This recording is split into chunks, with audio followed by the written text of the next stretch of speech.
नमस्कार, मैं डॉक्टर नम्रता काटे, हिंदी विभाग, बालासाहेब देसाई पुलिस पाटन। आज आपके सामने उपस्थित हुई हूँ एक नई कहानी लेकर, जिसे लिखा है शैलेश मटियानी ने और इसका नाम है पोस्टमैन। आज के इंटरनेट की दुनिया में पोस्टमैन का महत्व कम हो गया है, परंतु पोस्टमैन इस कहानी के माध्यम से शैलेश मटियानी जी ने समाज की समस्या को भी सामने रखने का प्रयास किया है। इसमें अल्मोड़ा, कुमायूं इलाके के पोस्टमैन की समस्या के साथ साथ वहां के बेरोजगार युवकों की तथा वहां के औरतों की कहानी इस पोस्टमैन कहानी में शैलेश मटियानी जी ने प्रस्तुत की है। वह किस प्रकार आज हम देखेंगे। अगर यह कहानी आपको पसंद आती है तो निश्चित रूप से इसे लाइक करें, शेयर करें और सब्सक्राइब करें। देखते हैं पोस्टमैन कहानी में शैलेश मटियानी जी ने कुमायूं अल्मोड़ा विभाग के इलाके की कहानी किस प्रकार प्रस्तुत की है। कहानी के कथ्य की ओर आने से पूर्व इस कहानी के पात्र। कहानी का पहला पात्र है जसवंत सिंह नेगी। कमस्यारी गांव के प्रधान हैं। उनके पुत्र रतन सिंह नेगी जो मिलिट्री में है देहरादून में। दयाराम पोस्ट मास्टर है बेनीनाग पोस्ट ऑफिस में। दयाराम की एक कहानी है। आनंद सिंह रतन सिंह का छोटा भाई। ठाकुर चेतन सिंह, हीरालाल, मोतीलाल कमस्यारी गांव के तंबाकू के व्यापारी। धनसिंह विष्ट की बहू मुआनी गांव की है। राम पांडे बेनीनाग पोस्ट ऑफिस के हेडमास्टर हैं। दयाराम की कहानी चलती है साथ साथ जसवंत सिंह नेगी, धनसिंह विष्ट की बहू, इनकी कहानी और रतन सिंह नेगी की कहानी इसमें चलती है। जैतूली रतन सिंह नेगी की पत्नी, उसका नाम है, ध्यान में रखिए।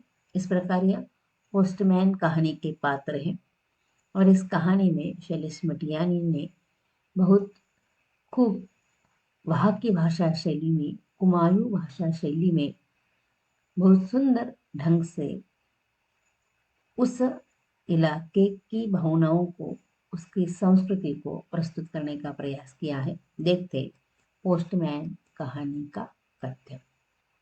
पोस्टमैन शैलेश मटियानी लिखित कहानी है जिसमें दयाराम नामक पोस्टमैन की भावनाओं को चित्रित किया है जो बेनीनाग पोस्ट में कार्यरत है। वहां के पोस्टमास्टर राम पांडे हैं। इसके साथ इस कहानी में अल्मोड़ा, कुमायूं, कमस्यारी, मुआनी गांव के बेरोजगार युवकों तथा उन औरतों की वेदना को चित्रित किया है जिनके पति पलटन अर्थात आर्मी में होते हैं। अर्थात पोस्टमैन समाचार लेकर आता है और आर्मी में भर्ती होने वाले, आर्मी में होने वाले लोगों के शहीद होने का समाचार वो लेकर आते हैं। तो उनके साथ क्या होता है, पोस्टमैन के साथ क्या होता है, किस प्रकार बर्ताव किया जाता है और उस औरत की स्थिति क्या होती है, दोनों प्रकार से एक सुंदर शैली में, एक सहज शैली में शैलेश मटियानी जी ने यह कहानी प्रस्तुत करने का प्रयास किया है। कहानी का प्रारंभ कमस्यारी गांव के प्रधान जसवंत सिंह नेगी के बेटे रतन सिंह नेगी के चिट्ठी से हुआ है जो आर्मी में है। देहरादून में उसकी पोस्टिंग है, जिनका बटालियन नंबर KB2, सिपाही नंबर 339।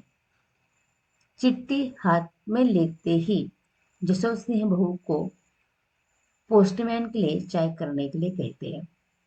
पोस्टमैन को चिट्ठी पढ़ने के लिए कहते हैं। उनका लड़का यहाँ होता तो ही पढ़ता।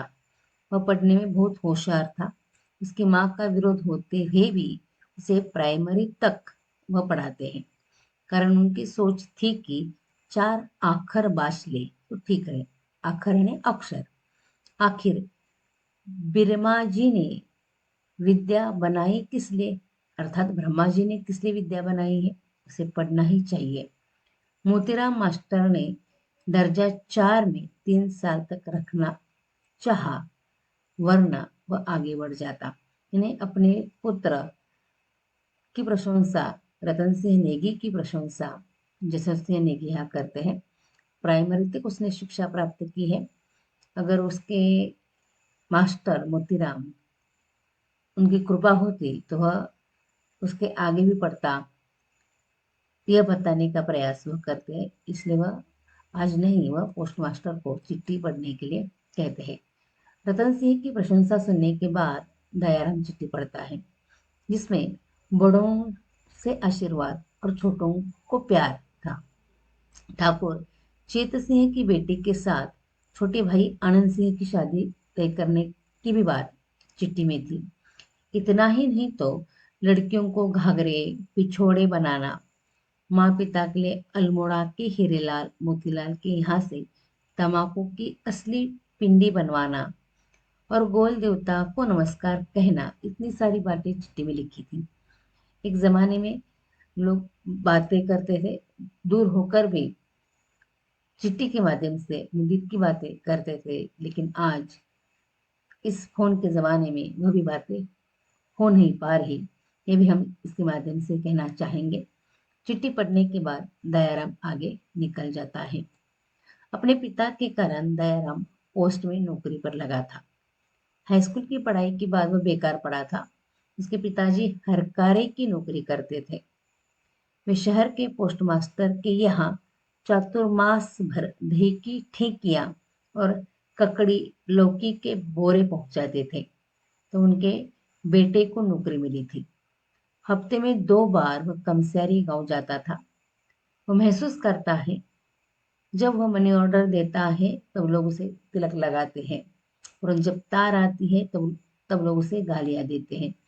जब वह हर बार चिट्ठी लेकर जाता है तब वह महसूस करता है कि मनी ऑर्डर आती है तो लोग तिलक लगाते हैं, और तार आती है तो लोग उसे गालियां देते हैं। वह कमसारी गांव में हफ्ते में 2 बार जाता था, और अब की बार भी वह जाने वाला है। उसे मुआनी गांव के धनसिंह विष्ट की बहू भागोली की बात याद आती है।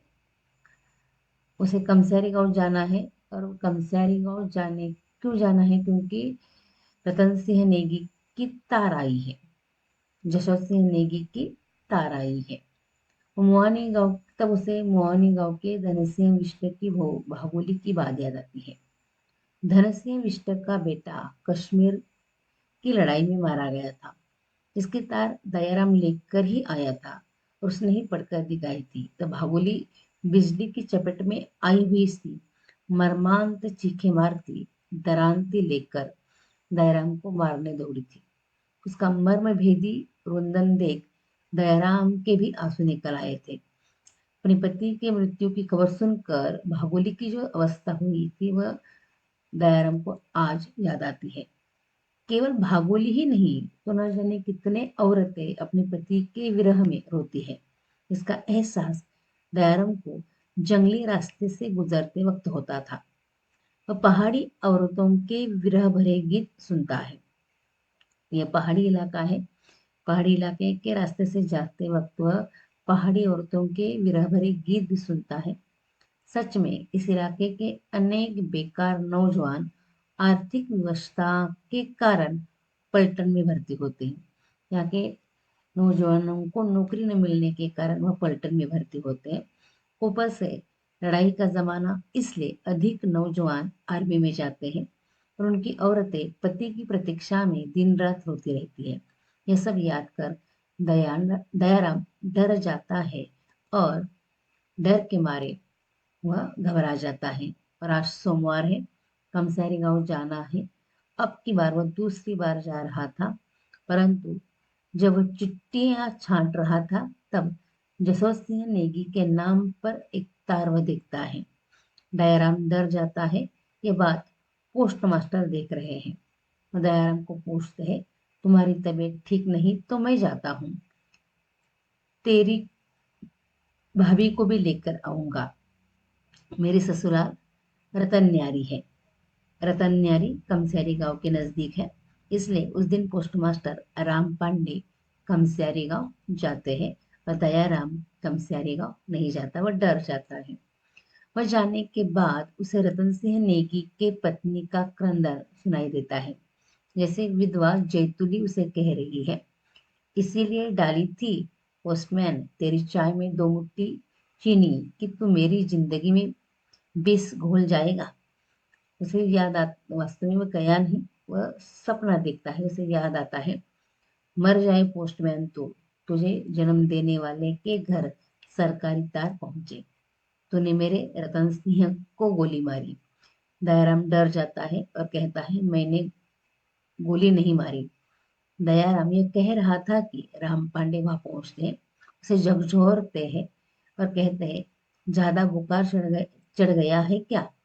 दयाराम सपने से बाहर आता है, तब पांडे उसे कहते हैं तकदीर का तू कच्चा ही निकला यार दयाराम, तेरी जगह मैं गया, मेरा भाग्य ही अच्छा निकला। अल्मोड़ा में ब्याही उनकी बेटी को बेटा हुआ उसका तार था। एक ब्राह्मण खुशखबरी लेकर आया, इसलिए मेरे लिए खीर बनाई, ऊपर से 8 आने दक्षिणा भी दी। तुम्हारे लिए 4 आने दक्षिणा दी है। तेरी चाची को नहीं ला सका, अगली ट्रिप में लेकर आऊंगा। पर दयाराम ने पोस्ट मास्टर के पैर छुए, जैसे कोई भूत बाधा उतर गई हो। इस प्रकार इस कहानी में दयाराम के माध्यम से कमसारी गांव के और यहाँ लेखक ने प्रस्तुत करने का प्रयास किया है। साथ ही पोस्ट मास्टर के साथ किस प्रकार लोग व्यवहार करते हैं, जब वे तार लेकर आते हैं तो लोग उनको मारते हैं, पीटते हैं, उन्हें मारा पीटा तक जाता है। पोस्टमैन की इन अनुभवों के माध्यम से कुमायूं, अल्मोड़ा, कमसारी गांव के बेरोजगार जवानों की समस्याओं के साथ इन गांवों की स्त्रियों की वेदना को भी इस कहानी में लेखक ने चित्रित किया है। एक सुंदर कहानी है, पहाड़ी इलाके की कहानी है, और पहाड़ी इलाके के बेरोजगार युवक आर्मी में क्यों जाते हैं इसका कारण बताती है। वहाँ के औरतों को, उनकी वेदना को दयाराम जैसे पोस्ट मास्टर या पोस्टमैन के माध्यम से शैलेश मटियानी जी ने एक सहज सुंदर भाषा शैली में यह कहानी लिखने का प्रयास किया है और वहाँ की औरतों की वेदना को सामने रखने का प्रयास किया है। यहाँ कहानी का कृत्य समाप्त होता है। आपने ध्यान से सुना, धन्यवाद।